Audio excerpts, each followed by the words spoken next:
of God, that Israel is the vineyard of God. Now, when we talk about the vineyard of God, especially when you look in Isaiah, the prophet, he talks of the vineyard of God. And God says to Israel, says, what more can I do for my vineyard? I planted my vineyard, I've cared for my vineyard, I tended my vineyard. Yet, when I went to my vineyard looking for sweet grapes, all I found were bitter grapes. And Jesus continues this metaphor a little bit in his teaching. He tells the story of a vineyard that was taken care of by some really bad and greedy people, evil servants. And the evil servants, they cared for the vineyard, but when the owner of the vineyard sent messengers to get his portion of the harvest, they refused to give it to him. In fact, they beat up and they punished and they mistreated the messengers who came looking for the owner's portion of the vineyard, his due. Well, so the owner of the vineyard decides, I will send my son. And the owner of the vineyard sent his son to get his due from the vineyard, and then they killed his son. And of course, Jesus is prophesying that he has come to the vineyard of God. He has come to the nation of Israel, and they will mistreat him and will kill him rather than give God his due. But then on Jesus' last night with his disciples, he changes that metaphor from talking about the vineyard of God to the vine of God. Jesus says, I am the vine, and you are the branches. And if you abide in me, you will bear fruit. Here's the shift. Here's the difference. In a vineyard, there are lots of vines. And indeed, the vineyard of God, God cared for and tended the vines.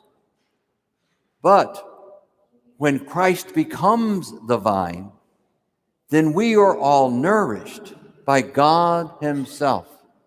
We are branches within his vine, and he nourishes us with his own presence, with his Holy Spirit. Now, how does that work, that we're being nourished by God? You know, we come to Mass and we receive the Holy Eucharist, and we realize that this is the body, blood, soul, and divinity. But, you know, a lot of times we can come to Mass, we can receive Eucharist, we go our way, and we think, well, did anything really happen? Was there something miraculous? Was there something that happened? I don't seem to feel anything different. You know, there are times when God permits us to see in miracles that which he does always in mystery. You see, this Eucharist is a sacrament, and sacrament is just a Latin word that means mystery. God always works in secret. He works in hiding. He works in subtle ways within us. And we always want the big and the spectacular. And so sometimes God lets us have signs, is what Jesus called them in his ministry, signs that would teach us. Now, one of the most recent of these, what we call Eucharistic miracles, just happened in the last century. A woman by the name of Martha Robin, who died in 1980, so this is actually fairly recent. But she felt called to receive only the Holy Eucharist. And so she ate nothing and drank nothing except for the Holy Eucharist for 51 years. Now, that's a pretty miraculous event. But that is not something that is normal. In other words, don't try this at home, all right? God gives us these little miracles so that we can see tangibly that which happens always spiritually within us. That this is true nourishment. Jesus said, my body is real food and my blood is real drink. That we indeed are nourished by the body, blood, soul, and divinity in a real way, if not normally in a tangible way. Yet, if you're looking for practicality in receiving the Eucharist, you only need to look as far as the Mayo Clinic. They just recently produced a study that shows how those who live by spirituality, those who pray, who are in the scriptures, who attend Mass, come to church, they live longer than other people. Did you know that? That this actually is, coming to Mass is actually good for you? People who come to Mass live longer. They have fewer incidences of heart disease, depression, suicide, and when they get sick, they recover faster. Numerous studies have shown that there is a key relationship between spirituality and physical health.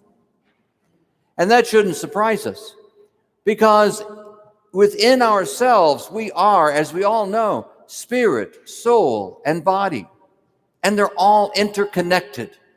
So when our spirits are fed, when our spirits are nourished by the body, blood, soul, and divinity of Jesus, then our souls and our bodies prosper and do well as well. And the converse is true. When we abuse our bodies with addictions and with unhealthy self-care habits, our souls and our spirits are injured as well. We are interconnected. And so we come to receive the body, blood, soul, and divinity to be nourished by the vine. And as we are nourished by the vine, our whole self is blessed and is benefited by that. But it's easy for us to always turn to junk food, isn't it? To go for the Lucky Charms or the Cocoa Puffs or whatever, to go to the junk food. And if you're like me, I like my share of junk food. But you know, junk food won't sustain. Junk food will not nourish. We must be nourished by the true food, by the true drink of Christ's Holy Eucharist. What is spiritual junk food? Well, we sometimes like to satisfy ourselves with things like sports or political causes or entertainment, and there's nothing wrong with any of those things, but they will not nourish. And in fact, they tend to divide us more than bring us together.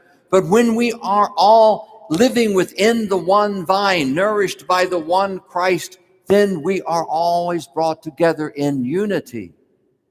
And his peace, as the spiritual food, makes a change within us as we are transformed into his likeness as we partake of his Holy Eucharist. When we gather together for Eucharist, we are nourished by God, with God. He feeds us with himself. We are nourished directly from the vine of God, and we are changed as we receive his body, blood, soul, and divinity. And so when we come to Holy Eucharist, it's always helpful to meditate upon that fact, that we are being fed by God and with God. And in that act, when we by faith surrender ourselves to him, receive his true food, and allow his food to nourish us, to fill us, to transform us, then by his grace, we become what we eat. At this time, I want to invite the family here for baptism. Yes, come on up. Parents, godparents. Yes, everybody come on up.